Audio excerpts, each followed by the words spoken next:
जी नमस्कार साथियों, आप लोगों के लिए बहुत बड़ी खुशखबरी कि सीईटी के एग्ज़ाम के पैटर्न के अंदर बहुत बड़ा बदलाव होने वाला है।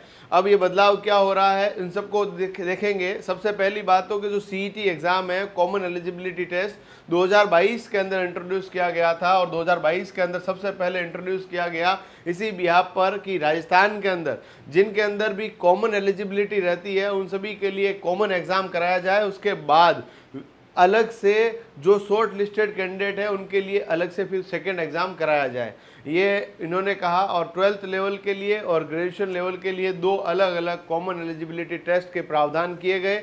2023 के अंदर इसके एग्ज़ाम हुए। एग्ज़ाम होने के बाद उसके बाद जो जूनियर अकाउंटेंट है, एलडीसी है, अन्य भर्ती परीक्षाओं का आयोजन हुआ जिनमें शॉर्ट लिस्टेड कैंडिडेट बैठे। और उस समय भी ये कहा गया था कि जो सीईटी है वो 1 वर्ष से अधिक वर्ष के लिए मान्य होगा, परंतु ऐसा नहीं हो पाया। सीईटी 2024 इंट्रोड्यूस हुआ तो इसके इंट्रोड्यूस होने के साथ साथ ही बहुत सारी विवादास्पद बातें हुई। इसमें यह कहा गया कि जो सीईटी है इस बार वाला, इसके अंदर आपको पहली बात तो कि 15 गुना का क्राइटेरिया ख़त्म कर दिया। मिनिमम 40% एलिजिबिलिटी क्राइटेरिया है, 40% लेकर आओगे तो अगले चरण में बैठोगे, अन्यथा नहीं बैठोगे, ये इन्होंने कहा। और 40% के बाद जो दूसरा इन्होंने बात रखी उसके अंदर कि सीईटी के एग्ज़ाम के अंदर जो आपके पहले नेगेटिव मार्किंग के बारे में कहा गया, फिर नेगेटिव मार्किंग हटाई गई।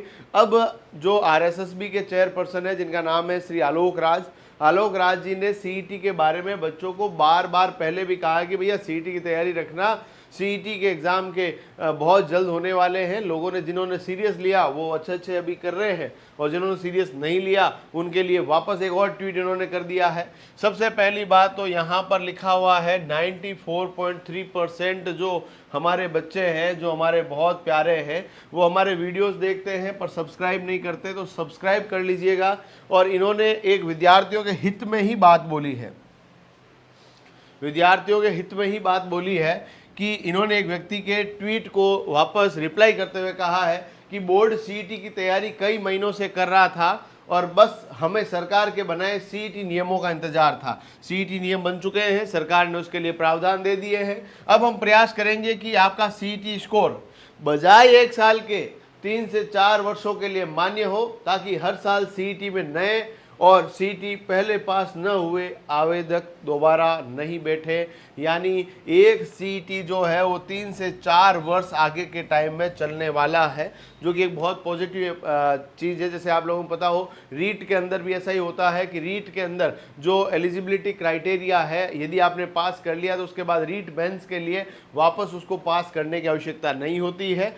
ये यहाँ पर आरएसएसबी के चेयरपर्सन भी यही कोशिशें कर रहे हैं कि आने वाले समय में यदि आपने सीईटी पास कर लिया तो अगले 3 वर्ष 4 वर्षों तक राजस्थान के अंदर किसी भी भर्ती परीक्षा के अंदर आप बैठ पाएंगे जिसके लिए आपने सीईटी पास कर रखा है। यानी ग्रेजुएशन लेवल में आपने पास कर रखा है तो पटवारी है, ग्राम सेवक है, हॉस्टल वार्डन है, इन सभी भर्ती परीक्षाओं के लिए पुनः सीईटी देने की आवश्यकता नहीं रहेगी। उसी प्रकार से 12th लेवल के बच्चों के लिए भी है ना, मान लीजिए आपने सीईटी पास कर रखा है तो राजस्थान पुलिस, एलडीसी, इन भर्ती परीक्षाओं के लिए पुनः बार बार सीईटी देने का प्रावधान नहीं रखा जाएगा।